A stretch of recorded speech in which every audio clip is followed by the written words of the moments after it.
ಇವತ್ತಿನ ಸಂಚಿಕೆಗೆ ಸ್ವಾಗತ ಸುಸ್ವಾಗತ. ಪ್ರಜ್ಞಾನಂ ಯೂಟ್ಯೂಬ್ ಚಾನಲ್ಗೆ ತಮಗೆಲ್ಲರಿಗೂ ಸ್ವಾಗತ. ಎಲ್ಲ ವೀಕ್ಷಕರ ಒಂದು ಸಪ್ರೇಮಕ್ಕೆ ನಾನು ಈ ವಿಷಯಗಳನ್ನ ಇನ್ನೂ ಹೆಚ್ಚಿನ ಮಟ್ಟದಲ್ಲಿ ನಿಮ್ಮ ಜೊತೆ ಶೇರ್ ಮಾಡುವ ಅಂತ ಆರಂಭ ಮಾಡಿದ್ದೇನೆ. ಹಿಂದಿನ ಸಂಚಿಕೆಯಲ್ಲಿ ನಾನು ಹಸ್ತ ನಕ್ಷತ್ರದ ಬಗ್ಗೆ ಮಾತಾಡಿದ್ದೆ, ಅದು ಗಣಪತಿ ನಕ್ಷತ್ರ. ಇವತ್ತಿನ ನಕ್ಷತ್ರ ಮೂಲ ನಕ್ಷತ್ರ, ಅತ್ಯಂತ ಅಮೋಘವಾದ ನಕ್ಷತ್ರ. ಇದು ನಮ್ಮ ಆಂಜನೇಯ ಪ್ರಾಣದೇವರ ನಕ್ಷತ್ರ, ಆ ಮಾತಾ ಸರಸ್ವತಿಯ ನಕ್ಷತ್ರ. ನೋಡಿ ವೀಕ್ಷಕರೇ, ಎಂಥ ಅಮೋಘವಾದ ನಕ್ಷತ್ರ ಮೂಲ ನಕ್ಷತ್ರ. ಇಂಥ ಮೂಲ ನಕ್ಷತ್ರದವರಿಗೆ ಹುಟ್ಟಿದ ಹೆಣ್ಣು ಮಕ್ಕಳಿಗೆ ನಾವು ಮಾವೈಲದ ಮನೆ ಅಂತ ಹೇಳಿ ಮಾತಾಡ್ತೇವೆ. ಅದು ತಪ್ಪು. ಅದು ಯಾಕೆ ತಪ್ಪು ಅಂತ ಹೇಳಿ ನಾನು ಇವತ್ತು ಆ ವಿಷಯನ ನಿಮ್ಮೆಲ್ಲರ ಜೊತೆಗೆ ಶೇರ್ ಮಾಡ್ತೇನೆ. ನೋಡಿ, ಮೂಲ ನಕ್ಷತ್ರ ಕೇತುವಿನ ನಕ್ಷತ್ರ, ಧನುರಾಶಿ. ಮೂಲ ನಕ್ಷತ್ರದ 4 ಪಾದಗಳು ಧನುರಾಶಿಗೆ ಬರ್ತದೆ. ಕೇತುವಿನ ನಕ್ಷತ್ರಗಳಲ್ಲಿ 3 ನಕ್ಷತ್ರಗಳಿರುತ್ತವೆ. ಒಂದು ಅಶ್ವಿನಿ ನಕ್ಷತ್ರ, ಮಘ ನಕ್ಷತ್ರ, ಮೂಲ ನಕ್ಷತ್ರ. ಅಶ್ವಿನಿ ನಕ್ಷತ್ರಕ್ಕೆ ಕುಜ ಕೇತುವಿನ ಸಂಯೋಗ, ಅತ್ಯಂತ ಏಕಾಗ್ರತೆಯ ಬುದ್ಧಿಮತ್ತೆ ಇರ್ತದೆ. ಮಘ ನಕ್ಷತ್ರಕ್ಕೆ ರವಿ ಕೇತುವಿನ ಸಂಯೋಗ, ಇದು ಕೀರ್ತಿ ಧ್ವಜ ಯೋಗ. ತುಂಬಾ ಆಡಳಿತ ವೈಖರಿ ಇರುವಂತಹ ಒಂದು ಎಬಿಲಿಟೀಸ್ ಮಘ ನಕ್ಷತ್ರದವರಿಗಿರುತ್ತೆ. ಇದು ಭೀಮನ ನಕ್ಷತ್ರವೂ ಹೌದು. ಹಾಗೆಯೇ ಮೂಲ ನಕ್ಷತ್ರಕ್ಕೆ ಗುರು ಕೇತುವಿನ ಸಂಯೋಗ. ನೋಡಿ, ಗುರುವಿನ ರಾಶಿ ಕೇತುವಿನ ನಕ್ಷತ್ರ ಅಂದ್ರೆ ಧರ್ಮಾಧ್ಯಕ್ಷ ಯೋಗ. ಪುರುಷರಿಗೆ, ಹೆಣ್ಣು ಮಕ್ಕಳಿಗೆ ಧರ್ಮಾಧ್ಯಕ್ಷಿಣಿ ಯೋಗ. ಇದರ ಬಲ ಗೊತ್ತುಂಟಾ ನಿಮಗೆ?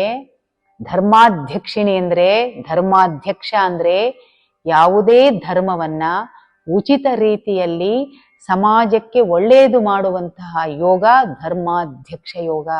ಆದ ಕಾರಣ ಈ ನಕ್ಷತ್ರ ಪ್ರಾಣದೇವರ ನಕ್ಷತ್ರ, ಅಂದ್ರೆ ಹನುಮಾನ್ ನಕ್ಷತ್ರ, ಹಾಗೆ ತಾಯಿ ಸರಸ್ವತಿಯ ನಕ್ಷತ್ರ. ನೋಡಿ, ಗುರು ಅಂದ ತಕ್ಷಣ ಆಕಾಶ ತತ್ವ ಮತ್ತೆ ಕಫ ಪ್ರಕೃತಿ. ಕೇತು ಅಂದ ತಕ್ಷಣ 2 ಸ್ವಭಾವ ಇರ್ತದೆ, ಜ್ವಿಟರ್ ಪ್ರಾಪರ್ಟೀಸ್ ಇರತ್ತೆ. ಒಂದು ಕುಜನ ಸ್ವಭಾವ, ಹಾಗೆ ಗುರುವಿನ ಸ್ವಭಾವ. ಆದ ಕಾರಣ ಈ ಮೂಲ ನಕ್ಷತ್ರದವರಿಗೆ ಎಲ್ಲಿ ಆಕಾಶ ತತ್ವ ಇರ್ತದೆ, ಔದಾರ್ಯದ ಸ್ವಭಾವ, ಕ್ಷಮಾಗುಣ ಇರುವ ಸ್ವಭಾವ, ಕುಜನ ಸ್ವಭಾವ ಇದ್ದ ಕಾರಣ ಅತ್ಯಂತ ಏಕಾಗ್ರತೆಯ ಬುದ್ಧಿ ಇರ್ತದೆ. ಅವರ ಎಡಭಾಗದ ಮಸ್ತಿಷ್ಕ ಅತ್ಯಂತ ಧನಾತ್ಮಕವಾದ ಏಕಾಗ್ರತೆ ಹೊಂದಿರ್ತದೆ.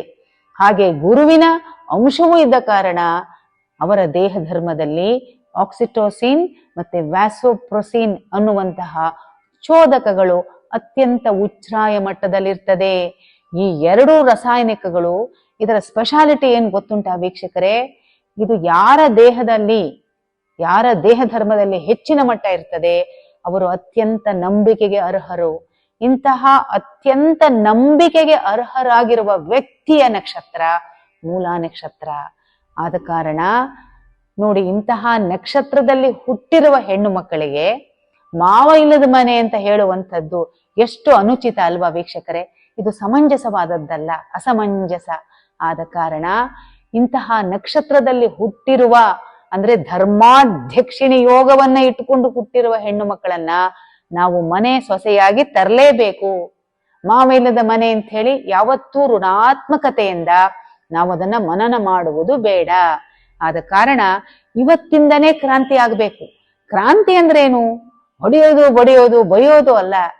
ಧನಾತ್ಮಕವಾಗಿ ನಮ್ಮ ಮನೋಧರ್ಮವನ್ನ ಬದಲಾಯಿಸಬೇಕು. ಇದೇ ನಿಜವಾದ ಕ್ರಾಂತಿ. ಆದ ಕಾರಣ ನಾವೆಲ್ಲರೂ ಇವತ್ತಿನಿಂದನೇ, ಈ ಹೊತ್ತಿನಿಂದನೇ ಮೂಲ ನಕ್ಷತ್ರದಲ್ಲಿ ಹುಟ್ಟಿದ ಹೆಣ್ಣು ಮಕ್ಕಳನ್ನ ನಾವು ಮನೆ ಸೊಸೆಯಾಗಿ ತರಬೇಕು ಅಂತ ಹೇಳಿ ಸಂಕಲ್ಪ ಮಾಡುವ. ಇದು ಒಂದು ವಿಷಯ. ಇದರಿಂದ ಸಮಾಜಕ್ಕೂ ಒಳಿತು. ಇಂತಹ ನಕ್ಷತ್ರದ, ಮೂಲ ನಕ್ಷತ್ರದಲ್ಲಿ ಹುಟ್ಟಿರುವ ಹೆಣ್ಣು ಮಕ್ಕಳು ಮನೆಗೆ ಸೊಸೆಯಾಗಿ ಬಂದ್ರೆ ಕ್ಷಮಾಗುಣ ಇರ್ತದೆ, ಏಕಾಗ್ರತೆ ಇರ್ತದೆ. ನಮ್ಮ ಮನೆ ಬೆಳಗ್ತಾರೆ, ಮನೆತನ ಬೆಳಗ್ತಾರೆ. ಸಮಾಜಕ್ಕೆ ಪೂರಕವಾದ ರೀತಿಯಲ್ಲಿ ಬದುಕನ್ನ ಅವರು ಮಾಡ್ತಾರೆ. ಬೇರೆಯವರಿಗೆ ಬದುಕಲಿಕ್ಕೂ ಸಹ ಅವರು ಹೇಳಿಕೊಡ್ತಾರೆ. ಆಯ್ತಾ ವೀಕ್ಷಕರೇ? ಹಾಗೆಯೇ ಇವರ ದೇಹ ಧರ್ಮ ಹೇಗಿರ್ತದೆ? ಇವರಿಗೆ ಅಗ್ನಿ ಜಾಸ್ತಿ ಇರ್ತದೆ, ಅಂದ್ರೆ ಆಕಾಶ ತತ್ವ ಹಾಗೆ ಅಗ್ನಿ, ಅಂದ್ರೆ ಅಗ್ನಿ ಮತ್ತೆ ಆಕಾಶ ತತ್ವ ಸಂಯೋಗದ ನಕ್ಷತ್ರ ಇದ್ದ ಕಾರಣ ಇವರಿಗೆ ಹಸು ಚಂದ ಇರ್ತದೆ, ಚಂದ ಊಟ ಮಾಡ್ತಾರೆ. ಹಾಗೇನೇನೆ ಇವರು ಆದ ಕಾರಣ ಇನ್ ಟೈಮ್ ಊಟ ಮಾಡಬೇಕು. ಇಲ್ಲ ಅಂದ್ರೆ ಇವರಿಗೆ ಗ್ಯಾಸ್ಟ್ರೈಟಿಸ್ ಅನ್ನುವಂತಹ ಅಂದ್ರೆ ವಾತ ಅಗ್ನಿ ಏರುಪೇರಾದ್ರೆ ಇವರಿಗೆ ವಾತ ರೋಗ ಬರ್ತದೆ. ಅಂದ್ರೆ gastritis is different, acidity is different. ಇವರಿಗೆ ಅಗ್ನಿ ಮಾಂದ್ಯ ಆಗುದಿಲ್ಲ, ಅಗ್ನಿ ಹೆಚ್ಚಿರ್ತದೆ. ಆದ ಕಾರಣ ಇವರು ಇನ್ ಟೈಮ್ ಊಟ ಮಾಡ್ಲಿಲ್ಲ ಅಂದ್ರೆ ಗ್ಯಾಸ್ಟ್ರೈಟಿಸ್ ಅನ್ನುವಂತಹ ಒಂದು ಡಿಸಾರ್ಡರ್ ಬರ್ತದೆ. ಹಾಗೇನೇನೆ ಇವರು ಹೆಚ್ಚು ಸಮರಸ ಇರುವ ಆಹಾರ ಸೇವನೆ ಮಾಡಬೇಕು. ಅಗ್ನಿ ಇದ್ದ ಕಾರಣ ಜಠರಾಗ್ನಿ ತುಂಬಾ ಚೆನ್ನಾಗಿರುತ್ತೆ. ಸಮರಸ ಇರುವಂತಹ ಆಹಾರ ಇನ್ ಟೈಮ್ ಊಟ ಮಾಡಬೇಕು. ಹಾಗೆಯೇ ದೇಹದ ಚಯಾಪಚಯ ಕ್ರಿಯೆಗಳು ಅಂದ್ರೆ ಮೆಟಬಾಲಿಕ್ ಸೈಕಲ್ಸ್ ಏನಿರುತ್ತೆ, ಮೆಟಬಾಲಿಸಮ್ ಇರುತ್ತೆ, ಅತ್ಯಂತ ಸಮತೋಲನದಲ್ಲಿರ್ತದೆ. ಆದ ಕಾರಣ ಇವರಿಗೆ ಶಕ್ತಿ ಜಾಸ್ತಿ. ಇವರಿಗೆ ದೇಹ ಧರ್ಮದಲ್ಲಿ ಅತ್ಯಂತ highly energetic people. But thing is that ಇವರಿಗೆ ಮನೋಬಲ ಕಡಿಮೆ. ಯಾಕಂದ್ರೆ ಚಂದ್ರ ಅಷ್ಟಮಾಧಿಪತಿ ಆದ ಕಾರಣ ಇವರ ದೇಹದಲ್ಲಿ ಈಸ್ಟ್ರೋಜನ್ ಸಿಂಕೋಪ್ಸ್ ಕಡಿಮೆ ಇರುತ್ತೆ. ಅದೇ ಹಸ್ತಾದಲ್ಲಿ ಹೆಚ್ಚಿರ್ತದೆ. ನಾನು ಹಿಂದಿನ ಸಂಚಿಕೆಯಲ್ಲಿ ಹೇಳಿದ್ದೆ, ಇವರ ಈಸ್ಟ್ರೋಜನ್ ಕಡಿಮೆ ಇದ್ದ ಕಾರಣ ತಾಳ್ಮೆ ಇರುವುದಿಲ್ಲ. ಏನಾದ್ರೂ ತಕ್ಷಣ ಬೈದು ಬಿಡ್ತಾರೆ. ಆದ ಕಾರಣ ಮತ್ತೆ ರಿಯಲೈಸ್ ಮಾಡ್ತಾರೆ, ಅಯ್ಯೋ ನಾನು ಹಿಂಗ್ ತಪ್ಪು ಮಾಡ್ಬಿಟ್ಟೆ ಅಂತ ಹೇಳಿ. ಅಷ್ಟೇ ಕ್ಷಮಾಗುಣ ಇರ್ತದೆ, ತಪ್ಪಾಯ್ತು ಅಂತ ಹೇಳುವ ಬುದ್ಧಿ ಇರ್ತದೆ.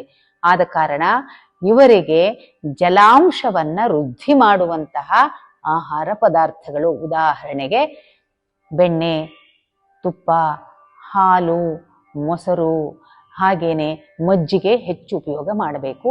ಹಾಗೆ ಸ್ವಲ್ಪ ತಂಪಾದ ಆಹಾರ, ಹೆಸರುಬೇಳೆ, ನಮಗೆ ದೇಹಕ್ಕೆ ತಂಪನ್ನ ಕೊಡುವಂತಹ ಆಹಾರಗಳು, ಸೀತಾಫಲ ಅಂದ್ರೆ ಆ ಸೀಸನ್ ನಲ್ಲಿ ಬರುವಂತಹ ತಂಪಾದ ಆಹಾರವನ್ನ ಇವರು ಸೇವಿಸಬೇಕು. ಹಾಗೆಯೇ ರೀಜನಲ್, ಆ ಪ್ರದೇಶದಲ್ಲಿ ಇರುವಂತಹದ್ದನ್ನ ಇವರು ಸೇವಿಸಬೇಕು, ನಾವೆಲ್ಲರೂ ಸೇವಿಸಬೇಕು. ಓಕೆ. ಹಾಗೆಯೇ ಇವರಿಗೆ ಚಂದ್ರ ಬೀಜ ಮಂತ್ರ ಬೇಕು, ವರುಣ ಮುದ್ರ ಬೇಕು. ಅದನ್ನ ಮುಂದಿನ ಸಂಚಿಕೆಗಳಲ್ಲಿ ಬಹಳ ಸುದೀರ್ಘವಾಗಿ ಕೊಡ್ತೇನೆ. ಇವತ್ತು ಫಸ್ಟ್ ಹ್ಯಾಂಡ್ ಇನ್ಫಾರ್ಮೇಶನ್ ಕೊಡ್ತಾ ಇದ್ದೇನೆ. ಹಾಗೆಯೇ ಇವರು ಮೇಚ ಕಲ್ಯಾಣಿ ರಾಗವನ್ನ ಕೇಳಬೇಕು. ಇದು ಇವರಿಗೆ ಕಡಿಮೆ ಇದ್ದ ಮನೋಬಲವನ್ನ ಹೆಚ್ಚು ಮಾಡ್ತದೆ.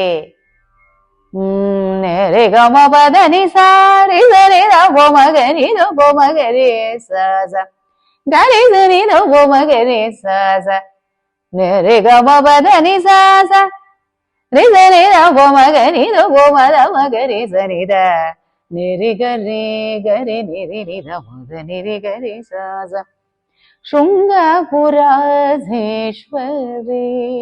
ಶಾರದೆ ಶುಭ ಮಂಗಲೆ ಸರ್ವಾಭೀಷ್ಟ ಪ್ರದೆ ಶೃಂಗಪುರಾಧೀಶ್ವರಿ ಶಾರದೆ ಶಾರದೆ ಶಾರದೆ ಅಂಬ. ನೋಡಿ, ಈಸ್ಟ್ರೋಜನ್ ಎಲ್ಲಿ ಕಡಿಮೆ ಇರುತ್ತೆ ಅಲ್ಲಿ ಎಲುಬು ಬೇಗ ಸವಿತದೆ. ಇವರಿಗೆ ಕ್ಯಾಲ್ಸಿಯಂ ಕೊರತೆ ಇರೋದಿಲ್ಲ, ಈಸ್ಟ್ರೋಜನ್ ಅನ್ನುವ ಚೋದಕದ ಕೊರತೆ ಇರ್ತದೆ. ಆದ ಕಾರಣ ಈ ನಕ್ಷತ್ರದಲ್ಲಿ ಹುಟ್ಟಿದ ಪುರುಷರಿಗೆ ಅಥವಾ ಹೆಣ್ಣು ಮಕ್ಕಳಿಗೆ ವಿಪರೀತವಾಗಿ ಅರ್ಲಿ ಮೆನೋಪಾಸ್ ಬರುತ್ತೆ. ಆದ ಕಾರಣ ಈ ಫೈಟೋ ಈಸ್ಟ್ರೋಜನ್ ಅಲ್ಲ, ಫೈಟೋ ಈಸ್ಟ್ರೋಜನ್ ಹೆಚ್ಚಿರುವ ಆಹಾರ ಪದಾರ್ಥಗಳನ್ನು ಸೇವನೆ ಮಾಡಬಹುದು.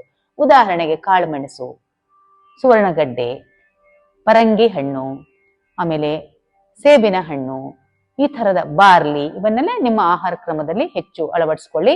ಮುಂದಿನ ಸಂಚಿಕೆಗಳಲ್ಲಿ ಸುದೀರ್ಘವಾಗಿ ಎಲ್ಲಾ ಮಾಹಿತಿ ಕೊಡ್ತೇನೆ. ಆದ ಕಾರಣ ನಿಮ್ಗೆ ಇನ್ಫಾರ್ಮೇಶನ್ ತುಂಬಾ ಇಷ್ಟ ಆಯ್ತು ಅಂತ ಅನ್ಕೊಂಡಿದ್ದೀನಿ. ಆದ ಕಾರಣ ನನ್ನ ಪ್ರಜ್ಞಾನಂ ಯೂಟ್ಯೂಬ್ ಚಾನಲ್ ಅನ್ನ ಸಬ್ಸ್ಕ್ರೈಬ್ ಮಾಡಿ, ಪ್ರೋತ್ಸಾಹ ಮಾಡಿ. ಈ ಮಾಹಿತಿಯನ್ನ ಬಹಳ ಸರಳೀಕರಣಗೊಳಿಸಿಕೊಂಡು ಮನನ ಮಾಡಿ ಜೀವನದಲ್ಲಿ ಅಳವಡಿಸಿಕೊಳ್ಳಿ. ಹಾಗೆಯೇ ನಿಮ್ಗೇನಾದ್ರೂ ಹೆಚ್ಚಿನ ವಿಷಯ ಬೇಕು ಅಂದ್ರೆ ಧನಾತ್ಮಕವಾದ ಸಲಹೆಗಳನ್ನ ನನಗೆ ನೀಡಿ. Okay, thank you so much. ಹಾಗೆಯೇ ಯೂಟ್ಯೂಬ್ ಚಾನಲ್ ಅನ್ನ ಸಬ್ಸ್ಕ್ರೈಬ್ ಮಾಡಿ. ನನ್ನ ಅಪಾಯಿಂಟ್ಮೆಂಟ್ ಬೇಕು ಅಂದ್ರೆ ಕೆಳಗಡೆ ನನ್ನ ನಂಬರ್ ಡಿಸ್ಪ್ಲೇ ಆಗ್ತಾ ಉಂಟು. ದಯಮಾಡಿ ವಾಟ್ಸಪ್ಪಿಗೆ ನಿಮಗೆ ಒಂದು ಅಪಾಯಿಂಟ್ಮೆಂಟ್ ಬೇಕು ಅಂತ ಹೇಳಿ ನೀವು ಮೆಸೇಜ್ ಮಾಡಿ. ನಮಸ್ಕಾರ, ಥ್ಯಾಂಕ್ ಯು ಸೋ ಮಚ್. ಇಂತಹ ಸಂಸ್ಕಾರ ಭಾರತೀಯ ನೆಲದಲ್ಲಿ ಎಂಥಿಂತ ಅಮೋಘವಾದ ಮಾಹಿತಿಗಳಿದೆ. ಇದನ್ನ ನಿಮ್ಮೆಲ್ಲರ ಜೊತೆ ಮುಂದೆಯೂ ಸಹ ಹಂಚಿಕೊತೇನೆ. Thank you so much. ನಮಸ್ಕಾರ, ಧನ್ಯವಾದಗಳು.